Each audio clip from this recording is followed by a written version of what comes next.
Live in relationship एक ज्वलंत मुद्दा है जो पश्चिम के देशों में अत्यंत प्रचलित है और धीरे धीरे यह विषय भारत में भी आम हो चला है। लिव इन रिलेशनशिप मैरिज का एक विकल्प है। यदि दो व्यक्ति एक साथ पति पत्नी की तरह निवास कर रहे हैं और उन्होंने मैरिज नहीं की है, तब इसे लिव इन रिलेशनशिप कहा जाता है। इसे लेकर भी भारत में लॉ है। सामाजिक स्तर पर लिव इन को भले ही मान्यता ना दी जाती हो तथा विभिन्न धर्मों में इसे गलत माना जाता हो, परंतु Indian law live in relationship को कोई अपराध नहीं मानता है। भारत राष्ट्र में लिव इन रिलेशनशिप जैसी प्रथा वैध है तथा कोई भी दो लोग लिव इन कर सकते हैं। यह भारतीय विधि में पूर्णतः वैध है।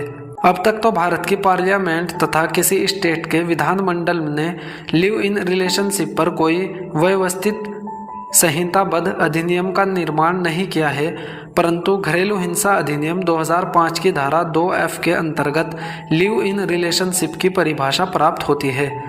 क्योंकि घरेलू हिंसा अधिनियम के अंतर्गत लिव इन रिलेशनशिप में साथ रहने वाले लोग भी संरक्षण प्राप्त कर सकते हैं।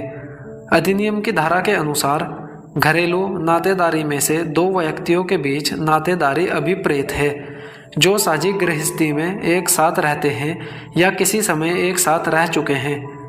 जब वे समरसता विवाह द्वारा या विवाह दत्तक ग्रहणी की प्रकृति की किसी नातेदारी द्वारा संबंधित है या एक अधिभक्त कुटुंब के रूप में एक साथ रहने वाले कुटुंब के सदस्य हैं।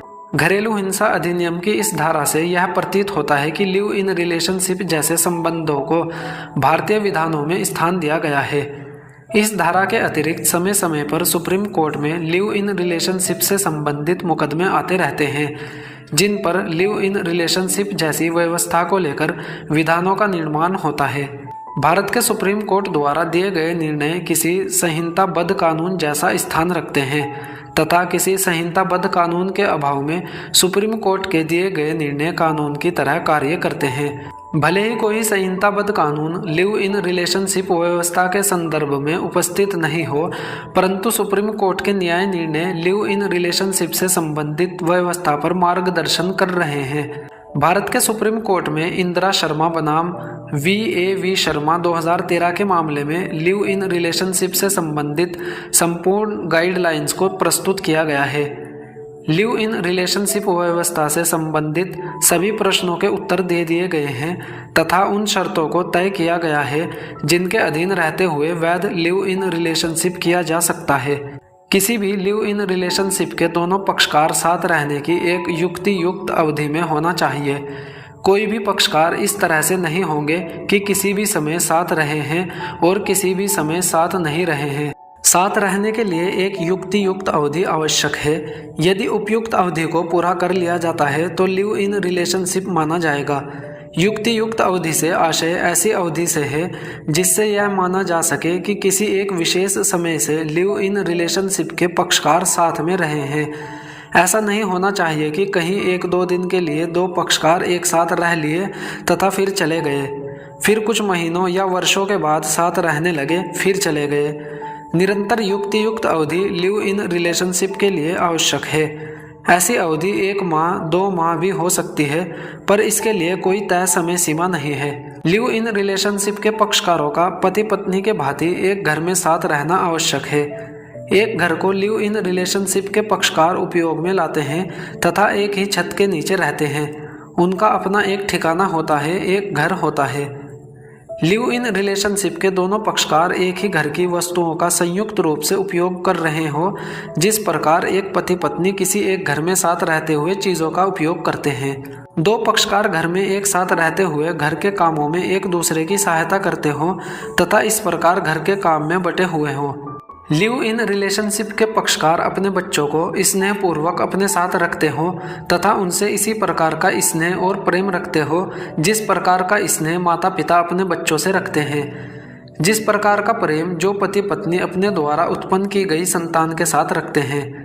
जब लिव इन रिलेशनशिप के पक्षकार साथ रहते हो तो समाज में ऐसी सूचना होना चाहिए कि वह दोनों पक्षकार पति पत्नी की भांति एक घर को साझा करते हुए एक साथ रहते हैं तथा उन दोनों का एक साथ रहने का सामान्य आशय है।